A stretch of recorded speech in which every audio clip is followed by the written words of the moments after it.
हाय, मैं मॉली हूँ। पिछले साल मेरी फ्रेंड जूली की वजह से मेरे साथ एक टेरिबल एक्सीडेंट हुआ।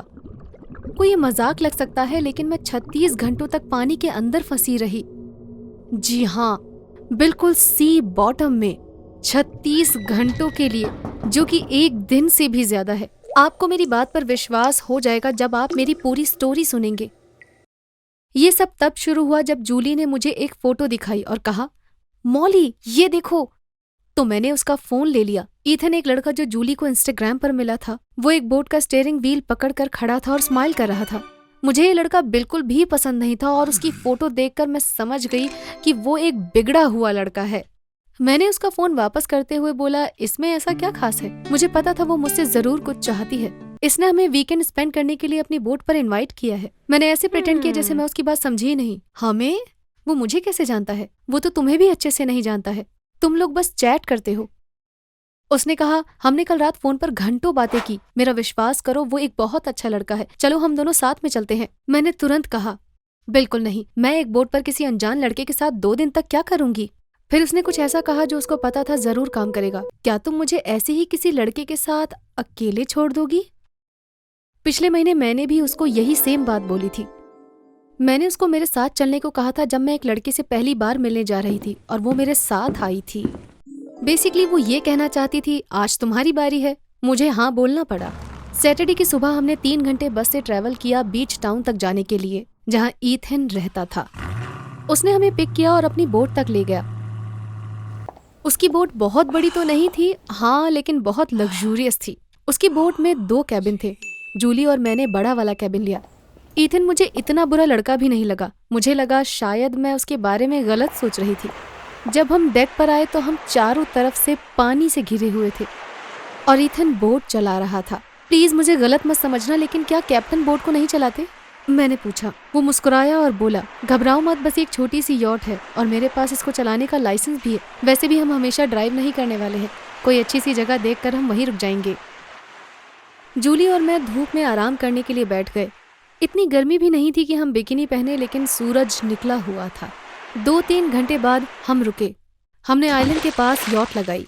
उस आइलैंड पर कोई भी नहीं रहता था, तो वहां हमारे अलावा सिर्फ नेचर और ओशियन था।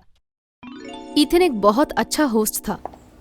उसने ही हम लोगों के लिए खाना बनाया। वैसे तो ये नवंबर का महीना था, लेकिन ऐसा लग रहा था कि ये गर्मी का मौसम है। जूली ज्यादा ड्रिंक नहीं करती थी, लेकिन ईथन और मैंने काफी ड्रिंक कर ली थी। वो उठा और बोला, तुम्हारे कैप्टन को अब नींद आ रही है, इसीलिए अब उसे जाना होगा। बोट को कल मेरी जरूरत है। फिर वो अपने कैबिन में चला गया। कुछ टाइम बाद हम दोनों भी अपने कैबिन में चले गए। मुझे थोड़ा डिजी लग रहा था और मैं ज्यादा ड्रिंक करने की वजह से खुद पर थोड़ी फ्रस्ट्रेटेड भी थी। मुझे याद है मैं लेटते ही गहरी नींद में सो गई थी।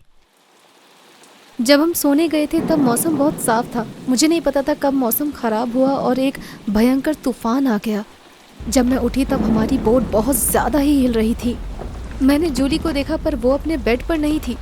पहले मुझे लगा कि मैं एक सपना देख रही हूँ, लेकिन ऑफ कोर्स वो सपना नहीं था।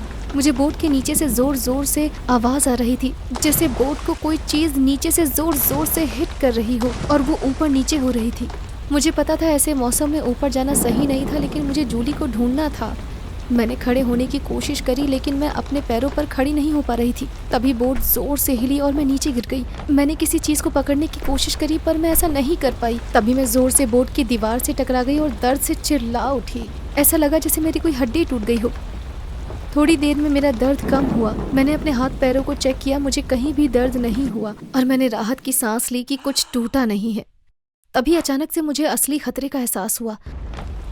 मैं एक बोट में थी और बाहर एक भयंकर तूफान आया हुआ था और बोट्स ऐसे में नॉर्मली डूब जाती है। मुझे क्या करना चाहिए था? क्या मुझे यहाँ नीचे ही रहना चाहिए था या फिर ऊपर जाने की कोशिश करनी चाहिए? मैं सोच ही रही थी कि मुझे बाहर जाना चाहिए कि तभी बोट और जोर से हिलने लगी। मुझे ऐसा लगा जैसे बोट चल रही है। क्या ईथन ने बोट को कंट्रोल कर लिया है और हम कहीं सेफ जगह जा रहे हैं? मैं अपने आप को शांत कर ही रही थी कि तभी मुझे एक बहुत जोर से आवाज आई। तब मुझे रियलाइज हुआ कि बोट को कोई कंट्रोल नहीं कर रहा था, बल्कि वो ओशियन की वेव्स की वजह से यहाँ वहाँ जा रही थी और हमारी बोट आसपास के बड़े बड़े पत्थरों से टकरा रही थी। अब साफ था कि बोट डूबने वाली है। जैसे ही बोट का हिलना थोड़ा कम हुआ तो मैंने बाहर जाने की कोशिश की। मैं जैसे ही दरवाजे के पास पहुंची वो 2 टुकड़ों में टूट गया और पानी बहुत ज़्यादा स्पीड से कैबिन के अंदर आने लगा। मुझे इसी बात का डर था, हम डूब रहे थे। पानी कैबिन के अंदर इतनी स्पीड से आ रहा था कि मैं बाहर नहीं निकल पा रही थी। मैं बाथरूम के अंदर गई और मैंने दरवाज़ा बंद कर लिया। मैंने वहाँ पर से टॉवल उठाया और दरवाजे के नीचे उसको लगा दिया, लेकिन पानी फिर भी अंदर आता रहा। तब तक मेरी शांत रहने की कोशिश कामयाब थी, पर अब मेरे पास घबराने के अलावा कोई रास्ता नहीं बचा था।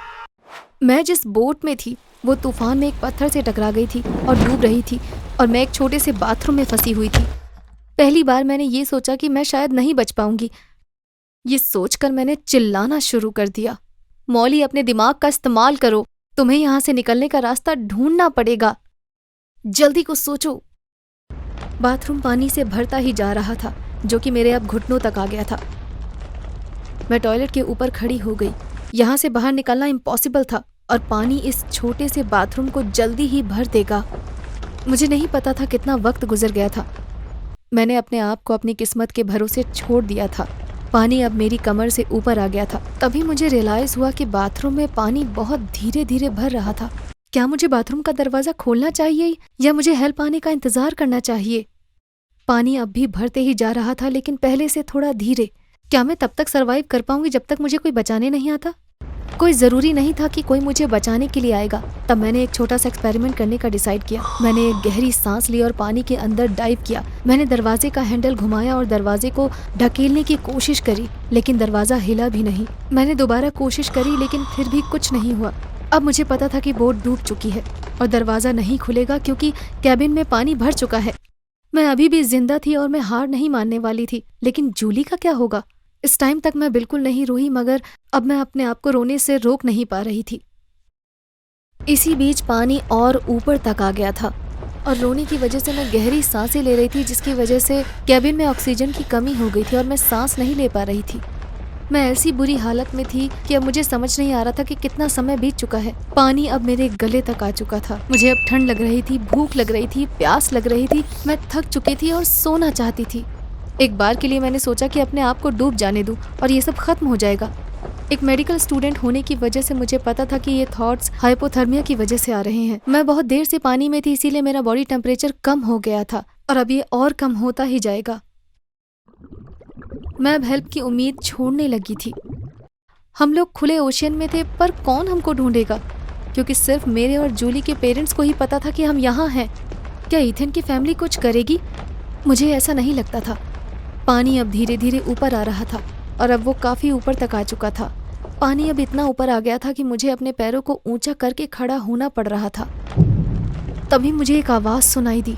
ऐसा लग रहा था जैसे किसी ने कोई चीज़ को हमारी बोट पर मारा हो। मैंने अपनी सांस रोक ली, फिर वो आवाज़ रुक गई। शायद कोई आवाज़ थी ही नहीं। मुझे शायद भ्रम हो रहा था क्योंकि मैं बेहोश होने वाली थी। नहीं, मैंने फिर से वो आवाज़ सुनी और इस बार वो मेरे बहुत करीब थी। वैसे भी अगर मुझे भ्रम होता तो मुझे अपनी माँ की आवाज़ सुनाई देती। मुझे ऐसी अजीबोगरीब आवाज़ क्यों सुनाई देती?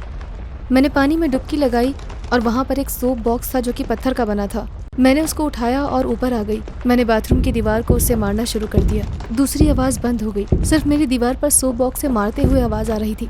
मैं थोड़ी देर रुक गई और वो आवाज़ फिर से आने लगी। मुझे ऐसा लग रहा था जैसे मैं उनसे कम्युनिकेट कर रही हूँ। वो आवाज़ 2 डाइवर्स की थी जो हमको रेस्क्यू करने आए थे। पहले वो लोग पानी के प्रेशर की वजह से बाथरूम का दरवाज़ा नहीं खोल पाए, लेकिन वो मुझे बचाने आए थे। कुछ टाइम बाद वो मुझे बाथरूम से निकालने में कामयाब हो गए और फिर उस बोट से। सर्च एंड रेस्क्यू बोट पर डॉक्टर्स की एक टीम थी। उनको ऐसी सिचुएशन से डील करने का बहुत एक्सपीरियंस था, इसीलिए वो मुझे हाइपोथर्मिया से बचा पाए। जैसे ही मैं थोड़ा ठीक हुई, मैंने उनसे जूली के बारे में पूछा। तब उन्होंने मुझे बताया कि जूली और ईथन दोनों ठीक है। दरअसल ईथन को डायबिटीज़ थी और इतने नशे की हालत में वो इंसुलिन शॉट नहीं ले पाया। डायबिटीज़ के पेशेंट ऐसी सिचुएशन में बेहोश हो जाते हैं और कुछ देर में वो कोमा में भी जा सकते हैं। ईथन ने किसी तरह आकर हमारे दरवाजे पर नॉक किया। जूली ने तुरंत उसकी हेल्प करी। जूली ने उसे इंसुलिन शॉट दिया, लेकिन अभी भी उसकी तबीयत ठीक नहीं थी कि तभी तूफान स्टार्ट हो गया। उनके पास ऊपर जाने के अलावा और कोई चॉइस नहीं थी। जूली भी ईथन के साथ ऊपर चली गई। वो तो अच्छा है उन्होंने अपनी लाइफ जैकेट पहन ली थी। ईथन ने बोट स्टार्ट तो कर ली, लेकिन लहरें बहुत ज़्यादा स्ट्रांग होने की वजह से ईथन बोट को कंट्रोल नहीं कर पाया।